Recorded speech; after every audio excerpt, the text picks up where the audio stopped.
News One reports that as the 2023 election draws near in Nigeria, West Africa, all manner of conjectures, intrigues, dynamics, and dealings are taking center stage as politicians on the two most political parties, the People's Democratic Party, the main opposition party, and the ruling All Progressives Congress (APC), seek to outsmart one another in their bid to actualize their aspiration. This online news platform understands one of the public offices that have been the subject of public discourse in Nigeria is that of the presidency, with many citizens showing deep interest in who emerges as the next president after President Muhammadu Buhari, who is expected to step aside after the 2023 election.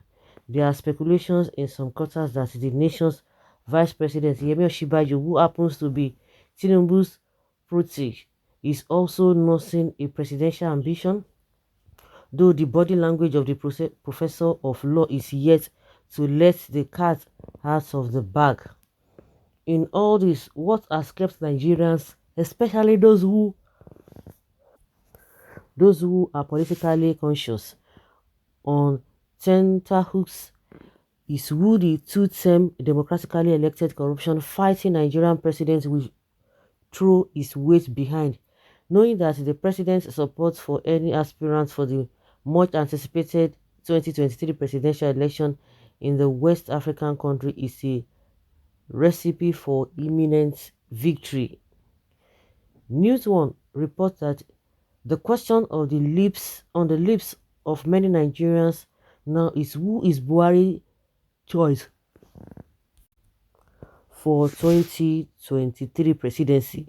Well, this online news platform understands fresh details that have emerged on who the presidency will be drumming support for in 2023 presidential election.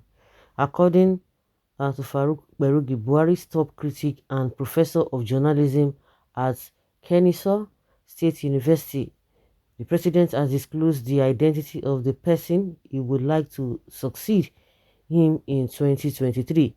The professor of journalism said President Buhari has told Asu Rock Kaba that he prefers former Bayelsa State Governor and current Minister of State for Petroleum, Timipre Silva, to succeed him.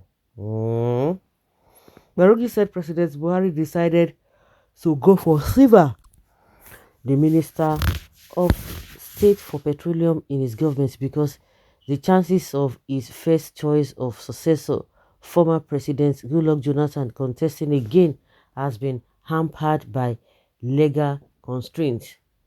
After realizing that Jonathan can't legally run for another presidential election, Buhari told the Aso Rock Kaba that he wants former Bayelsa State Governor and current Minister of State for Petroleum, Timipre Silva, to succeed him.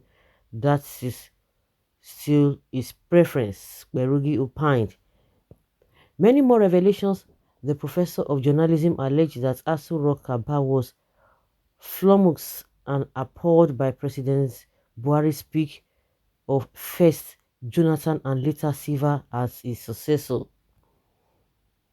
The Kaba played along for a while, knowing Buhari's well-known cognitive impairments and imperviousness to reason, and at the right time reminded him that in June 2018 he would sign into law a constitution alteration bill number 16 that makes it unconstitutional for vice presidents and deputy governors who complete the first term of deceased or impeached and remove presidents and governors to run for election twice, Berugi wrote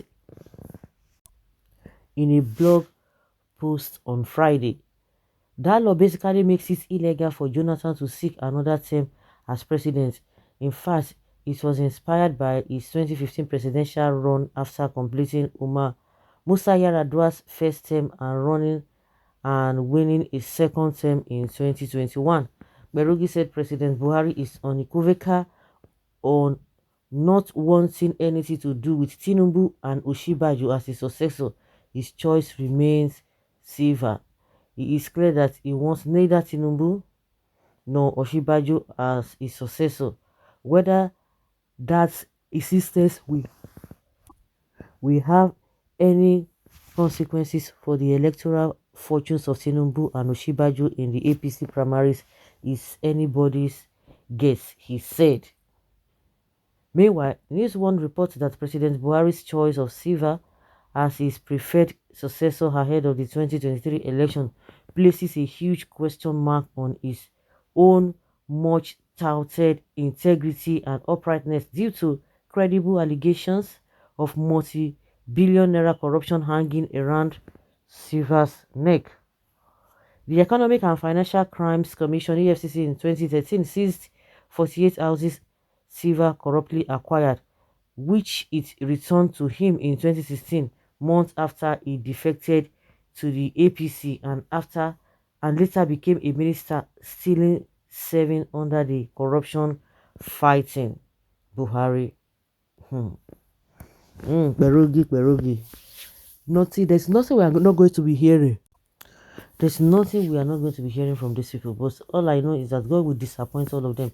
I don't think there's any need for people to overwork themselves or to be worried and be angry. Oh, this is this because a lot of things we have not even started hearing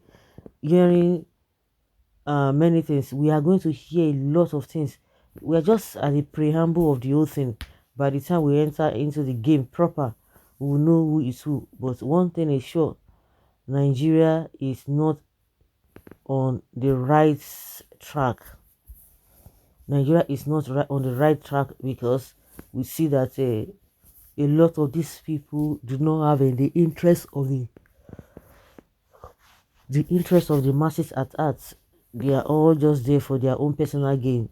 Rub my back, I rub your back. It is what is being played out in this Nigeria setting. They don't even know whether people are smiling or crying, whether people are dying or living. They don't know. They do not care. They do not care. I don't know the kind of people that we have who do not have conscience. They don't have conscience, but we are quick to judge other race. We are quick to judge or to point out mistakes of other race. And meanwhile, what we are doing as a people is a very, very, very bad thing. And that is why when you talk about development and improvement, it's not working in this country. Whether Priyo or Osinbajo or whatever, all we know is that the crops of politicians that we have do not have the interest of the country at heart. They are not patriotic at all. So guys, leave your comments down there below and let's know what your thoughts are concerning what Kwerugi has said.